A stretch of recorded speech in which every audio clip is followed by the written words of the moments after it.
There are questions so old that every generation eventually asks them. Why do cruel people prosper? Why does corruption rise? Why does injustice seem to thrive while goodness struggles to survive? Why do prayers sometimes echo into silence? And perhaps the oldest question of all, if there is justice, why does the world often appear unfair? Most people ask these questions quietly. Some never ask them at all. But one prophet recorded them, not as doubts, not as rebellion, but as a conversation that still echoes across thousands of years. Welcome to Code of Scripture. Today in the Code of Scripture, we climb the Watchtower with one of the Bible's most unusual prophets, the prophet who dared to ask difficult questions, the book of Habakkuk. Most prophets speak for God. Habakkuk speaks to God. This makes the book unique. The story begins not with a warning to a nation, but with a complaint. Habakkuk looks around at his world.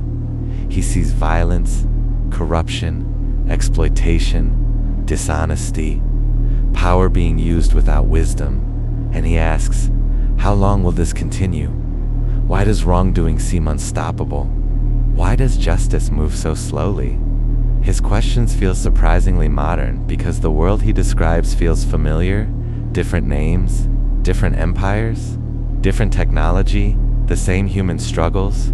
The prophet is not asking for wealth, or victory, or power. He is asking for understanding. Then comes a surprising response. The answer is not, nothing is happening. The answer is, something is happening that you cannot yet see. This is one of the central mysteries of Habakkuk. Human beings judge reality through immediate observation. We measure the present moment, the visible moment, the understandable moment. But Habakkuk is told that events are already unfolding beyond his perception. The machinery of consequence is already moving. The future is already approaching, even though the present appears unchanged. This introduces a difficult truth. A lack of visible justice is not necessarily a lack of justice. Sometimes the process exists long before the outcome becomes visible. But Habakkuk is not satisfied.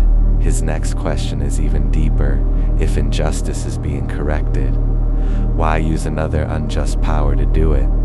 Why does history often seem to replace one problem with another? One empire falls, another rises. One ruler disappears, another takes their place. The cycle continues.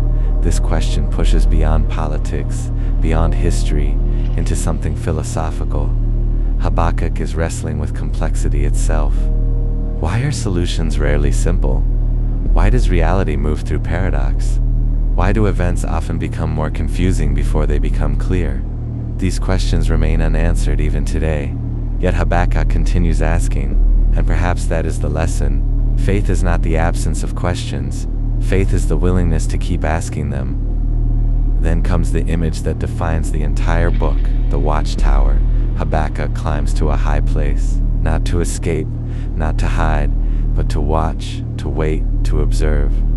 The Watchtower is one of Scripture's most powerful symbols because perspective changes everything. From the ground, chaos appears random. From above, patterns become visible.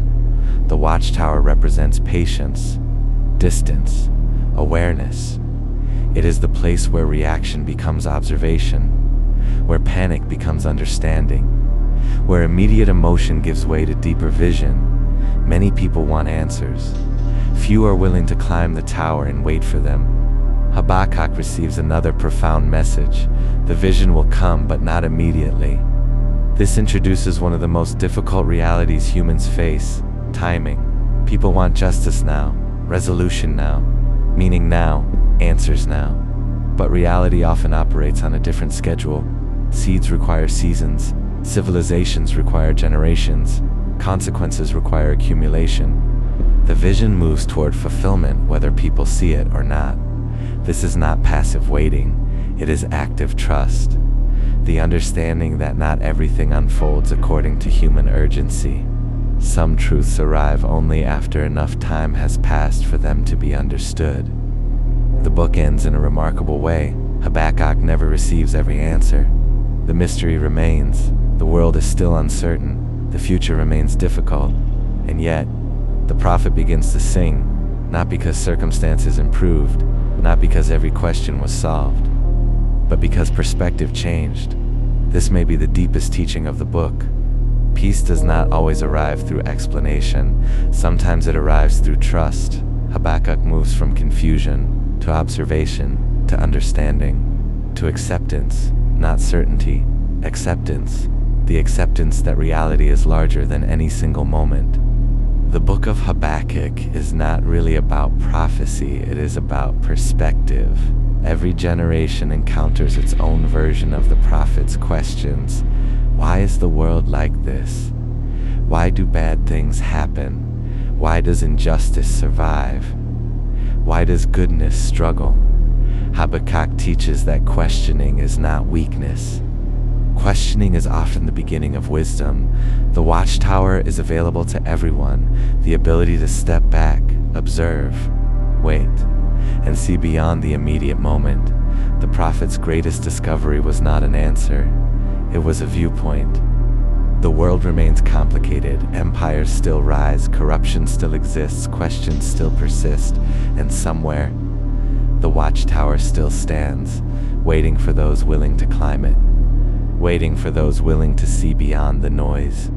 Because some truths are not found in the crowd below, they are found in the silence above, where questions stop demanding immediate answers and begin becoming understanding.